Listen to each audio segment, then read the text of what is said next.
A pair of Ray-Ban Wayfarers cost $171 made in China. A pair of Randolph Engineering Aviators costs $179 made in Massachusetts. The exact same price tier. The sunglasses are not. 5 sunglasses brands are charging luxury prices for plastic frames that cost less than $15 to manufacture. By the end of this video, you will know which ones. Number 1. Ray-Ban. Ray-Ban was founded in 1937 in Rochester, New York by Bausch & Lomb. The Aviator was designed for U.S. Army Air Corps pilots flying high-altitude missions. The Wayfarer launched in 1952. For 5 decades, the brand carried genuine American optical heritage. Real glass lenses, real acetate frames, manufacturing controlled by an American optics company that built the lenses in U.S. military aircraft. That is not what you are buying today. In 1999, Bausch & Lomb sold Ray-Ban to Luxottica for roughly $640 million. Luxottica is an Italian eyewear conglomerate.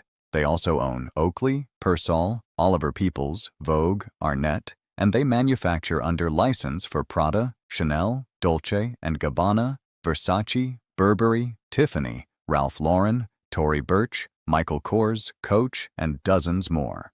They also own Sunglass Hut, LensCrafters, Pearl Vision, Target Optical, and Sears Optical. They own iMed, the second largest vision insurance network in America. The same company sells you the frames, sells you the prescription, sells you the insurance, and owns the store you walk into. A pair of Ray-Ban Wayfarers retails for $171.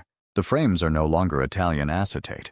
They are injection-molded propionate plastic, manufactured in Luxottica facilities in China and Italy, depending on the production run. The lenses are standard polycarbonate or CR39, not the optical glass the brand was built on. Estimated factory cost per unit, $12 to $18. The markup is not a market accident. It is the product of vertical integration. Luxottica controls the factory, the wholesale distribution, the retail storefront, and the insurance network that reimburses you for buying their product. Every layer of the chain is the same company collecting margin at every stop. The Wayfarer your father wore in 1965 and the Wayfarer on the shelf today share a name. They do not share a frame. Number 2. Oakley. Oakley was founded in 1975 in Foothill Ranch, California by Jim Jannard. The brand was built on genuine engineering. Plutonite lens material that filters 100% of UVA, UVB, and UVC. High-definition optics that correct visual distortion across the entire lens. Frame geometries developed in partnership with Olympic athletes and military operators. For 32 years, Oakley was an American sports optics company that earned its premium positioning. In 2007, Luxottica acquired Oakley for $2.1 billion. The retail prices remained where they were. The Holbrook line retails for $130 to $200. The Sutro runs $185 to $250. The Heritage Frogskins runs $115 to $160. What changed is what sits behind those numbers. Production consolidated into shared Luxottica facilities. The supply chain that distinguished Oakley as an independent California optics company was absorbed into the same global manufacturing network that produces Ray-Ban, Persol, and the licensed designer brands. The Plutonite lenses are still good. The frame engineering on the sport lines is still functional, but the price you pay no longer reflects an independent American optics company. It reflects a Luxottica brand collecting margin within a vertically integrated monopoly. For 30 years, Oakley sat on the worth it list. Today, it sits in the same building as the brand that overcharges for plastic Wayfarers. Number 3. Maui Jim. Maui Jim was founded in 1980 in Lahaina, Hawaii. For 4 decades, the brand built a genuine reputation on polarized +2 lens technology. Color enhancement, glare reduction, and UV protection calibrated for tropical light conditions. Independent ownership. American polarized lens manufacturing. A loyal customer base built across boating, fishing, and golf communities. In 2022, Kering Eyewear acquired Maui Jim. Kering is the French luxury conglomerate that owns Gucci, Saint Laurent, Bottega Veneta, Balenciaga, and Alexander McQueen. Kering Eyewear is the eyewear division spun off in 2014 to compete directly with Luxottica. This is the heritage betrayal pattern applied to optics. Maui Jim sunglasses retail for $200 to $450. The polarized +2 lens technology is real. The color enhancement is real. But the brand is no longer an independent Hawaiian optics company. It is a luxury group asset positioned to compete with Luxottica's portfolio at the same retail tiers. The Hawaiian heritage in the marketing is now a story owned by a French conglomerate headquartered in Paris. A pair of Maui gyms at $300 in 2026 still has functional polarized lenses. What it does not have is the independent ownership structure that justified the price for 40 years. Number 4. Persol. Persol was founded in 1917 in Turin, Italy by Giuseppe Ratti. The name means for the sun. The brand was built on Meflecto flexible temple technology and the silver arrow hinge design that became its signature. Steve McQueen wore them. The brand carried genuine Italian optical heritage for 8 decades. Luxottica acquired Persol in 1995. Today, Persol sunglasses retail for $300 to $500. The acetate frames and the silver arrow hinges are still produced in Italy. That part is true. But the price tier reflects luxury positioning within the Luxottica portfolio, not the construction premium over a Ray-Ban Wayfarer that comes off the same corporate manufacturing chain. The estimated factory cost on a Persol acetate frame is $25 to $40. The retail price is $400. The difference is the Italian story, the silver arrow hinge, and the Luxottica margin structure stacked on top of a frame that costs roughly twice what a Wayfarer costs to produce and sells for 3 times the price. Persol is not the worst offender on this list. The construction is genuinely better than the plastic injection molded brands. The price gap between what it costs to build and what you pay still includes a heritage premium most buyers do not realize they are paying. Number 5. Tom Ford and Gucci Eyewear. These are licensed brands. Tom Ford Eyewear is manufactured under license by Marcolin, an Italian eyewear group. Gucci Eyewear is manufactured by Kering Eyewear. The fashion houses themselves do not operate optical factories. They license their names to manufacturers who produce the frames, distribute them, and pay royalties back to the parent brand. Tom Ford sunglasses retail for $400 to $700. Gucci sunglasses retail for $350 to $600. The frames are acetate, manufactured in Italian and Asian facilities to standard licensed eyewear specifications. The lenses are standard polycarbonate. The construction is competent. It is not exceptional. It is not engineered. It is a fashion house logo placed on a frame that costs $30 to $50 to produce. The math on a $500 Tom Ford sunglass is straightforward. Roughly $40 in materials and assembly, roughly $30 to $50 in royalty back to the Tom Ford brand. The remaining $400 is wholesale margin, retail markup, marketing budget, and the licensing layer that exists for one purpose, to put a luxury logo on a commodity frame. This is the designer eyewear Racket in plain numbers. The frames cost less to make than the Ray-Ban Wayfarers earlier on this list. The retail price is 3 to 4 times higher. The only thing being sold is the name printed on the temple. Before we continue, you need 4 tests. 4 things you can check in any store to separate sunglasses that earn the price from sunglasses that collect a logo tax. First, the lens material. Look for glass, mineral glass, or CR39 on premium frames.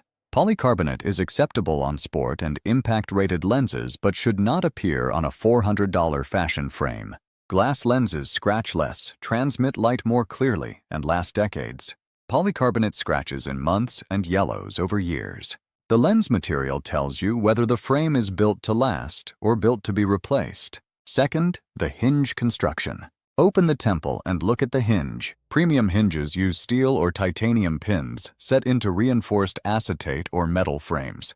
Cheap construction uses plastic-to-plastic snap hinges or single-pin spring hinges that break within 2 years. A 7-barrel hinge is the standard on premium Italian acetate. A 3-barrel plastic hinge is the standard on $30 frames sold for $300. Third, the frame material. Acetate should be cellulose acetate, cut from sheet stock, polished by hand or tumbled to finish. Injection molded propionate or nylon plastic is acceptable on sport frames where impact resistance matters. It is not acceptable at $200 plus on a fashion frame. Acetate has weight and warmth in the hand. Plastic feels light and hollow. The difference is immediate. Fourth, the country and the company. Made in Italy on the temple matters less than which company controls the line. A Luxottica Italian frame and an independent Italian manufacturer's frame both say made in Italy.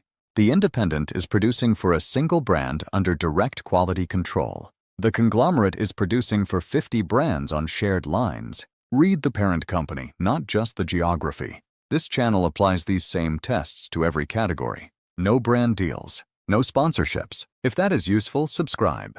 Number 1. Randolph Engineering. Randolph Engineering was founded in 1973 in Randolph, Massachusetts by Jan Waszkiewicz and Stanley Zaleski, two Polish immigrants who had worked in the New England optical industry. In 1982, the U.S. Department of Defense awarded Randolph the contract to manufacture Aviator sunglasses for U.S. military pilots. That contract has been continuously renewed for over 40 years. Every U.S. Air Force pilot, every naval aviator, every astronaut wearing a flight suit is wearing Randolph Engineering Aviators issued from the same Massachusetts factory. The Aviator retails for $179, solid bronze frames, mineral glass lenses, scratch-resistant and optically superior to polycarbonate, hand-soldered bridge construction. 100 manufacturing steps performed in a single American facility. Every pair carries a lifetime solder warranty. If the bridge ever breaks, Randolph repairs it for life. Compare this directly. Ray-Ban Aviator at $171, manufactured in China by Luxottica from injection-molded propionate. Randolph Aviator at $179, manufactured in Massachusetts from solid bronze with mineral glass lenses and a lifetime solder warranty. $8 separates them on the price tag. 40 years of military contract validation separates them on the bench. Number 2. American Optical. American Optical was founded in 1833 in Southbridge, Massachusetts. The original pilot sunglass was issued to U.S. military pilots from World War II forward. Neil Armstrong wore American Optical original pilots on the Apollo 11 mission. They were the first sunglasses on the moon. The brand went through corporate transitions over the decades. The current operating company has restored U.S. production on the original pilot line. The frames are manufactured in a Massachusetts facility. The construction specifications match the original military issue. Bayonet temples designed to slide under a flight helmet. Steel frames. Optical glass lenses available on the Heritage configuration. The original pilot retails for $150 to $250 depending on lens configuration. For an American-made aviator with documented military and aerospace heritage at this price point, the value structure is clean. A pair of Tom Ford sunglasses at $500 is a licensed acetate frame. A pair of American Optical original pilots at $200 is a frame that went to the moon. The price gap is $300. The story gap is incomparable. Number 3. Moscot. Moscot was founded in 1915 in New York City by Hyman Moscot, a Lithuanian immigrant who began selling eyewear from a pushcart on the Lower East Side. The shop opened on Orchard Street in 1925. The Moscot family has operated the business for 5 generations and over 110 years. The Lemtosh, the Zelig, and the Neb are the signature frames. Handcrafted Italian acetate, manufactured in small Italian workshops under direct family supervision. The frames retail for $290 to $350. This is independent acetate manufacturing at a price that reflects the construction, not a fashion house markup. A Moscot Lemtosh at $300 is a hand-finished Italian acetate frame from a 110-year-old independent New York optical house. A Tom Ford acetate frame at $500 is a licensed product from a manufacturer producing for 50 other brands on the same lines. The Lemtosh has been in continuous production since 1915. Johnny Depp wore one. Buddy Holly wore one. The frame your grandfather might have worn in Brooklyn in 1955 is still produced to the same specifications today. Number 4. Garrett Leight. Garrett Leight was founded in 2010 in Venice, California by Garrett Leight, the son of Larry Leight, who founded Oliver Peoples in 1987. When Oliver Peoples was acquired by Luxottica in 2007, Garrett Leight returned to independent California eyewear manufacturing with his own brand. The frames are designed in Venice. Manufactured in small Japanese and Italian acetate workshops. Retail prices run $300 to $450.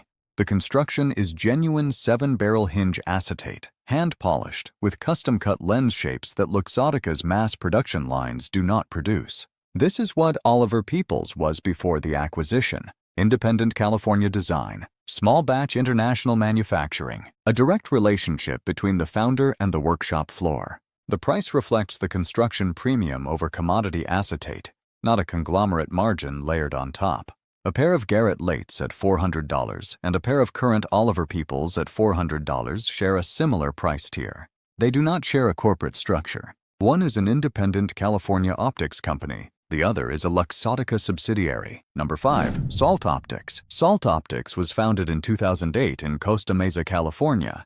The name stands for sea, air, land, timelessness. The brand manufactures titanium and acetate frames in small Japanese workshops, applying optical specifications closer to high-end Japanese eyewear than to American or Italian fashion houses. The frames retail for $400 to $700. The construction includes Japanese titanium frame fronts with acetate temple inlays, hand-polished surfaces, custom-cut Carl Zeiss optical glass lenses available as upgrades. This is the price tier where Tom Ford and Gucci sit. The construction is not comparable. Salt delivers Japanese titanium and Zeiss glass at the same retail point where licensed acetate frames are sold. At $500, a Salt frame is genuine Japanese optical engineering. At $500, a Tom Ford frame is a licensed acetate logo. The price tag is identical. The product is not. 5 logos that outgrew the optics underneath them. 5 workshops that never let the name get bigger than the frame. The pattern is the same one this channel has traced across every menswear category. Heritage names absorbed by conglomerates. Price tiers held while construction quietly drifted offshore. Vertical integration that owns the factory, the wholesaler, the retailer, and the insurance network in a single corporate structure. Every layer collecting margin from a customer who thinks he is shopping in a competitive market.